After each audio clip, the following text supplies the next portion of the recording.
The final result of The Greatest Story Never Told was actually far different than what had been originally planned. When Justice League became Justice League Unlimited, one of the characters that they wanted to bring in was Firestorm, but they were having trouble with it.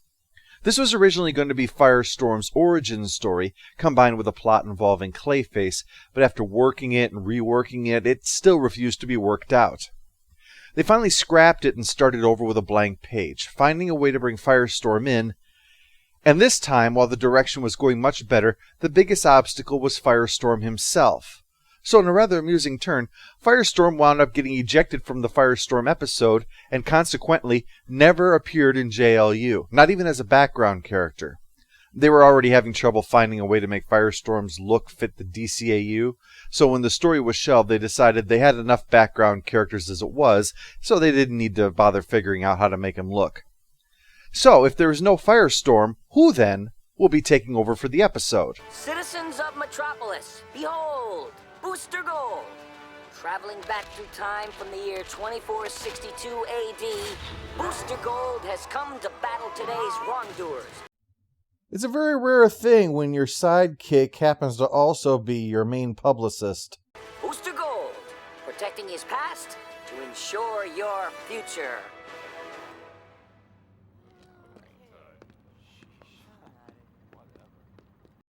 Tough crowd. I mean, I know it's not the best pitch, but for crying out loud, he did defeat the giant robot thing. But it's not as if he did this out of altruism, because while other heroes are in this for the chance to do some good, Booster Gold's in it for the fame, which of course makes that reaction a bit of a nut punch, as he's trying not so subtly to tell Martian Manhunter as he asks for more high-profile missions. That is the attitude that keeps you on the sidelines. You're right. It's not just about fame. What'd you pull down last year, before taxes? I assumed that the gold in your name meant your color, not what you were actually after. This conversation on the merits of heroism versus a hot tub full of naked women is interrupted by an alert. The Dark One, Mordru, has arrived, and the threat he poses cannot be overstated. Unless Mordru can be defeated, I fear for every living creature on the planet. Yes! Well, there's a man who knows where his priorities lie, with him underneath a pile of adoring women's panties. They watch as Superman, the guy whose list of superhuman abilities exceeds most of our normal abilities, gets an ass-whooping, and A-level heroes like Green Lantern and Captain Atom are sent in. John decides to send in a team to serve under Lantern's command during the attack. A list of, well, pretty much everybody, and I mean everybody. Even the guy who looks like he should be robbing a stagecoach is sent in. All except for Booster Gold, until John reluctantly adds his name to the list. Okay, this is Booster's big chance, so what's it going to be? The chance to catch fame and glory? Crowd control. Crowd control. Who says you don't have a sense of humor? Crowd control. Ouch. For a superhero, that's like a detective being reassigned to meter maid duty. There's nothing worse than that. The man's down there. We don't need two stretchy guys. Except what just happened to Elongated Man. Stretching is such a lame power that superheroes aren't even shy about admitting it. And having that pointed out to you sucks. Realize Plastic Man is in the league too. I'm not dissing the guy's skills, but come on. I have it all over that guy. One time, I disguised myself as a vase for 3 days. Listen to this guy. Can you imagine how insufferable he'll be every time he claims he caught a fish? Oh yeah, it was stretched this big. No, you didn't. Okay, maybe not. Who'd want to anyway? But I am a detective, which means I'm like Plastic Man and Batman rolled into one. And that's what I mean. They gotta make it look like they're awesome because they know how lame they are. Like Mr. Fantastic. He was so desperate to make sure that he's not in the background from the giant rock monster on one side and the flying man who's on fire on the other side that he wound up naming the team after himself just to make sure people wouldn't forget who's in charge.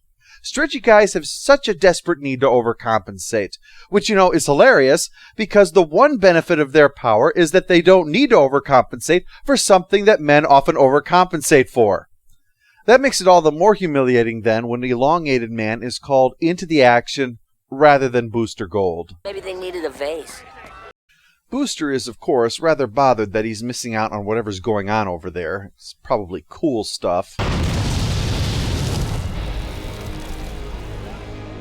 Superman! Are you okay? I'm fine. Get back to crowd control. Yeah, like that. Why couldn't he have a chance to get in on that? His moment to do something besides directing traffic finally arrives when a kid says that his aunts are trapped up in a burning building. So he flies up to rescue the ladies, only to find that he just risked his life to save an ant farm. Nothing could make this any more humiliating. Nothing. Here are your ants. Thank you, Green Lantern. Except for that.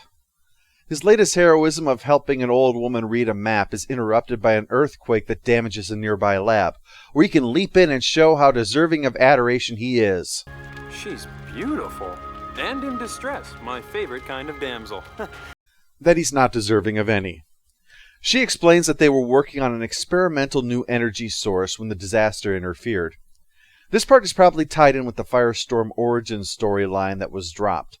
It caused something to happen to her colleague. He's literally a walking black hole now. Booster Gold realizes that this is pretty big league stuff, so he calls into John, who assumes that this is Booster just bitching about being stuck on crowd control, while Mordru is growing ever more powerful by the minute, so he hangs up on him. Okay, Jean. If you think I can handle it on my own, I will. Tell Superman I got this one, but he owes me. Booster Gold out. He said I can handle this on my own. I hope you're right. Well, if it's going to be the end of the world anyway, Booster wants to at least get laid first. She's got a collar that will sort this out if it's put onto that poor schmuck, so Booster is careful to come at the guy from behind, only to get hit by collateral damage from the fight with Mordru. So that didn't work. And another thing, and then a couple of paramedics getting sucked in. Hey buddy, I don't presume to tell you what it's like to be an experimenter in super science, but maybe if you stopped strolling around with a black hole on your chest, you'd stop destroying everything? Just a thought. Anyway, Booster's interrupted again because that ambulance has a woman in the midst of labor, and it wouldn't look good to run away from a pregnant woman begging for your help. Eventually, that harrowing ordeal is done, though, and the baby is born. Thank you, Green Lantern. Because he's not the hero we deserve. He's the hero who gets what he deserves. He was stuck with the delivery because the scientist lady grabbed the collar and ran after Singularity Man, and when he finally finds her, she's in danger of being sucked into the vortex of doom. Booster manages to save her in time, though, leading to the big moment. He's in the subway, sir. He's in the subway. I know. Yeah, Blooper Gold, keep your mind on the job. He heads down there and finds Singularity Man on the tracks just as a train is coming, but the train gets sucked inside. Bad for them, but at least Booster doesn't have to worry about getting hit by a train. Except for that train. Should have been watching for that train. By now, Booster is starting to feel like a real chump, but there is no time to dwell on his embarrassing inability to do something as simple as put a collar on a man with a top speed of Mosey. This guy's going to go critical soon and probably destroy the world.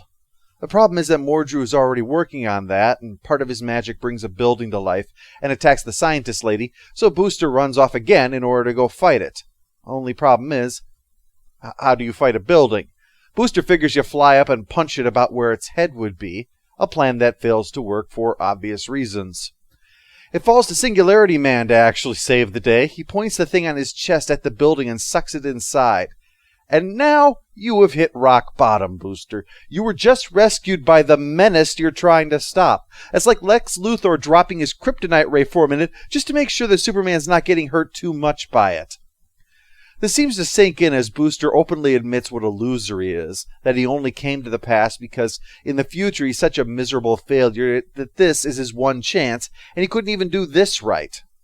She's not letting his self-pity get in the way of saving the world, though, so he takes it and tries again, almost being lost forever in the Singularity, but gets it on at the last moment, ending the crisis.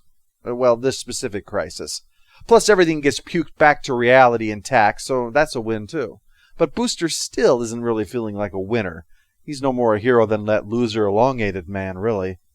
Nice work, Elongated Man. That was just about the slickest move I've ever seen. Hey, it was a team effort. Just don't. You'll only encourage him. On top of that, Booster gets a very ugly look from Batman over leaving his crowd control duties. But hey, he gets the girl in the end, so that's a victory. And God knows Booster Gold needs one. The Greatest Story Never Told is genius and hilarious. I love the idea of seeing this epic battle from the point of view of someone who's forced to basically sit it out.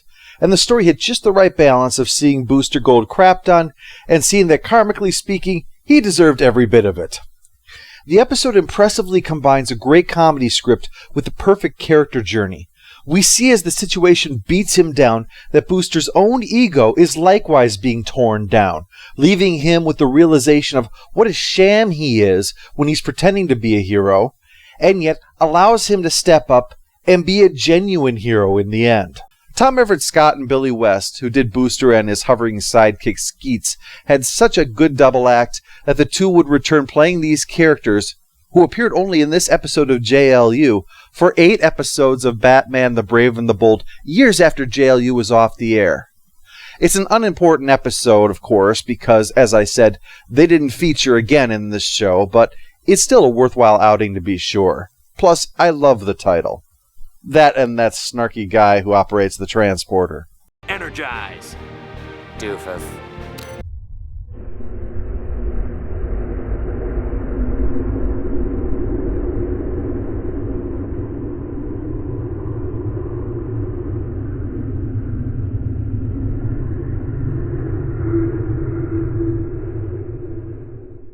All hail the Overlord! All hail the Overlord!